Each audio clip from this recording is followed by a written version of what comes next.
Et donc du coup, tu nous parlais justement de LinkedIn. Tu as développé un assez bon réseau sur LinkedIn. Ouais. Aujourd'hui, alors je l'ai noté, tu cumules plus de 23 000 abonnés.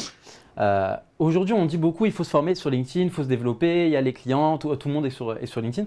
Euh, Quand les personnes qui ne sont pas vraiment familiers ou familières avec LinkedIn voient des personnes avec des gros scores, un gros nombre d'abonnés, euh, on se dit toujours, mais comment on fait? Toi, si on te pose la question et qu'on te dit aujourd'hui comment on fait pour développer une bonne base d'abonnés sur LinkedIn, qu'est-ce que tu répondrais? Bah déjà, mes élèves sont meilleurs que moi parce que j'ai plein d'élèves qui ont 100 000, 200 000 ou 300 000 followers. Euh, Faut pas se laisser, enfin, sur les réseaux sociaux d'une manière générale, faut pas se laisser impressionner par les chiffres. Moi, je me fiche du nombre de followers, de likes chez tout le monde sur LinkedIn. La course au like, ouais, t'as cartonné, t'as fait X milliers de vues. Ok, très bien, ça t'a rapporté combien?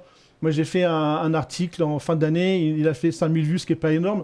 Donc, on dit, ouais, 5000 vues, c'est pas génial, mais 200 000 euros derrière. Donc, je m'en fous qu'il ait fait. Donc, 5000 vues, s'il y a 200 000 euros de chiffre d'affaires derrière. Donc, sur les réseaux sociaux, faut pas se laisser impressionner par ces chiffres. Ce qui compte, c'est ce qu'on en fait derrière. C'est les relations, c'est des gens comme toi qui me contactent, c'est les nouveaux contacts, les nouvelles relations, les nouveaux projets, c'est la messagerie, enfin, tout ce qui se passe derrière, qui n'est pas forcément visible, mais toutes les relations qui vont se créer derrière. Moi, LinkedIn, ça m'a ramené Coca-Cola, ça m'a ramené Nespresso, ça m'a ramené EDF, Engie, Daimler, BNP, AXA, Sanofi, Oracle, Adobe, enfin tout un paquet de boîtes énormes qui sont venues juste alors que j'ai pas forcément des centaines de milliers de vues à chaque publication et que 23 000 abonnés. Ça peut paraître important quand on démarre sur LinkedIn, mais finalement, quand je compare avec mes confrères, c'est pas forcément énorme. Mais tu tiens un élément assez important là, le fait de réussir à atterrir de gros clients, on va dire. Jean-Philippe, bonjour. Est-ce que tu m'entends? Est-ce que tu nous reçois? Oui, bonjour. Oh, Bonjour Nassim, bonjour Jean-Philippe, merci d'avoir accepté aussi notre invitation aujourd'hui. c'est un plaisir. Du coup, je le disais, donc tu es donc agent immobilier à la Comtesse Immobilier et on parlait un peu en off, donc quand on s'est eu la semaine dernière au téléphone, euh, au niveau de la communication, donc tu t'es lancé il n'y a pas longtemps sur les réseaux sociaux, justement pour développer ton activité. Est-ce que tu peux nous parler un peu de l'avant, parce que ça fait quand même pas mal d'années que tu es dans l'immobilier, et de pourquoi tu as décidé justement de te lancer dans la communication digitale, parce que c'est qu'il y a une raison, et les challenges auxquels tu as pu faire face. Oui, alors je vais me présenter. Donc moi je m'appelle Jean-Philippe Sagnier, j'ai 45 ans. Ça commence à faire, là je commence quand même à me faire vieux puisque j'ai 20 ans d'immobilier cette année. Donc je m'épanouis énormément dans ce domaine. Pour vous expliquer un peu mon parcours, donc je suis resté plus de 14 ans en fait au sein de l'ancien cabinet où j'étais, qui était le cabinet Paul Guez. On a été racheté il y a 1 an et demi par la Comtesse Immobilier et la Comtesse Immobilier m'a apporté un énorme souffle dans ma carrière où je commençais pas du tout à m'ennuyer, mais j'ai eu un énorme dynamisme qui s'est mis en place grâce à la politique de la Comtesse Immobilier. J'ai explosé le chiffre d'affaires l'année dernière où j'ai été le meilleur vendeur et cette année ça continue. L'immobilier a une énorme manne financière aujourd'hui. On surfe là-dessus en ce moment, on en profite, on prend tout ce qu'il y a à prendre.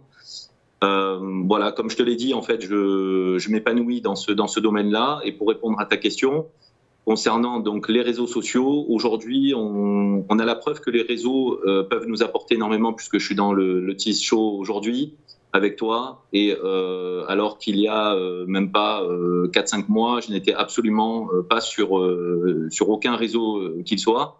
J'étais même pas sur Facebook, dans le sens où j'étais, pas trop enclin à exposer ma vie, exposer mon travail, et je trouvais ça assez intrusif.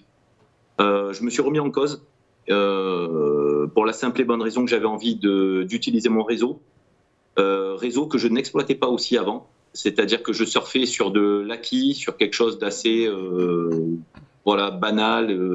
J'attendais pas, mais je prospectais énormément de mon propre chef et n'utilisais pas en fait mon réseau. Mais vraiment pas. Je n'aimais pas du tout demander à quelqu'un s'il souhaitait vendre son appartement, que ce soit dans le réseau famille, amis ou quoi que ce soit, parce que j'estimais ne pas voilà, je me sentais peut-être un peu gêné de demander et de sembler quémander quelque chose. Et en fait, la plupart du temps, les gens venaient à moi naturellement. Donc, en fait, on peut pas. Je me suis rendu compte en fait qu'on ne pouvait pas exploiter le réseau à moitié. Il faut l'exploiter à 100%. Je l'ai compris assez tardivement, puisqu'aujourd'hui j'ai 45 ans. Je me suis lancé dans le réseau et donc que ce soit LinkedIn où j'ai très peu d'abonnés, mais voilà, la preuve en a fait puisque tu m'as contacté aujourd'hui. Instagram dernièrement où je commence on va dire à m'épanouir aussi, à faire énormément de stories, énormément de posts. Enfin énormément, tranquillement, mais on va dire des posts sereins et sans que ce soit du grand n'importe quoi. Mais en fait, je me rends compte en fait ça me plaît et que bon, ben, je pense qu'on est rentré dans une époque où tout le monde sait quoi que ce soit sur tout le monde. Voilà. Après, quelqu'un qui ne veut pas être sur les réseaux, je le respecte énormément aussi. Mais pour ma part, je pense que c'est devenu essentiel. Et voilà, effectivement, comme le disait Cyril, c'est pas le nombre d'abonnés qui compte, c'est la qualité des contacts. Voilà, aujourd'hui, je commence à avoir des contacts intéressants. Je pense que le travail paye dans ce domaine-là. Il faut juste entretenir son réseau. Mais aujourd'hui, c'est quand même un travail, ce réseau que j'effectue. Donc, je me suis donné, on va dire, 2 bonnes années pour lancer Insta, sans faire, comme je l'ai dit, n'importe quoi. Je vois beaucoup d'agents immobiliers qui se mettent en scène et qui font un peu les clowns pour appâter l'impression que j'ai, le nombre d'abonnés.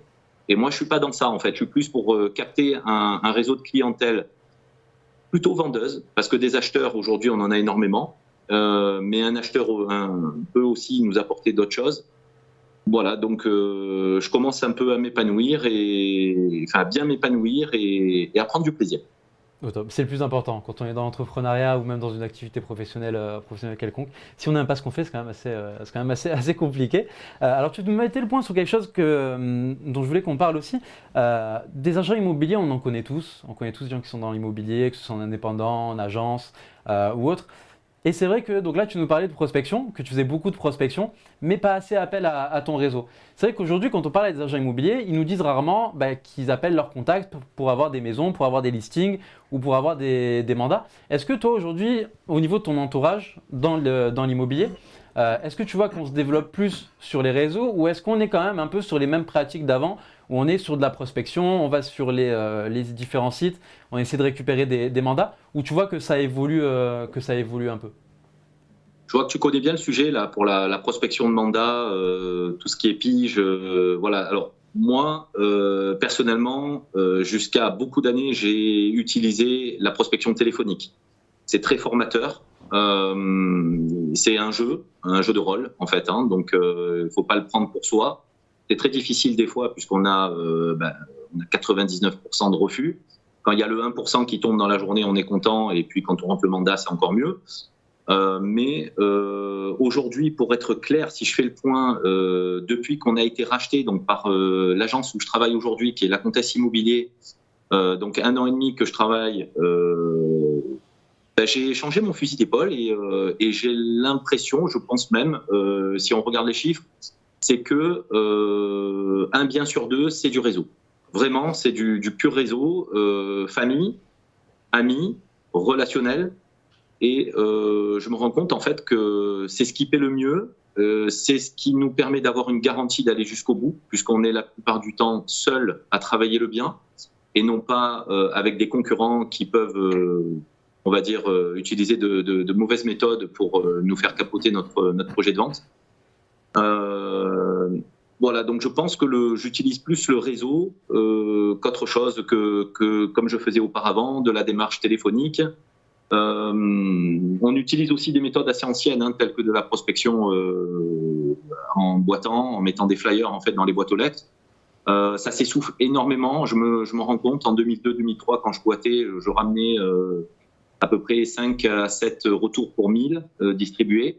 Aujourd'hui, c'est bien simple. On a fait une campagne de boitage il y a une dizaine de jours. On a eu 0 retour. Pourtant, on a dû distribuer plus de 5000 prospectus et rien du tout. Donc, c'est assez décevant. Pour terminer, c'est que voilà, le réseau est le plus important. Et quand je m'embête en fait que je n'ai plus de biens à vendre, En ce moment, c'est le cas, étant donné qu'on a quasiment tout vendu nos biens dans notre agence. On repart sur la démarche téléphonique. Et là, en fait, ça permet de recadrer et de redescendre un peu en même temps, de rentrer dans le dur et de faire un peu redescendre l'esprit de facilité. Et on se rend compte en fait que c'est pas si facile de rentrer un bien immobilier de cette façon-là.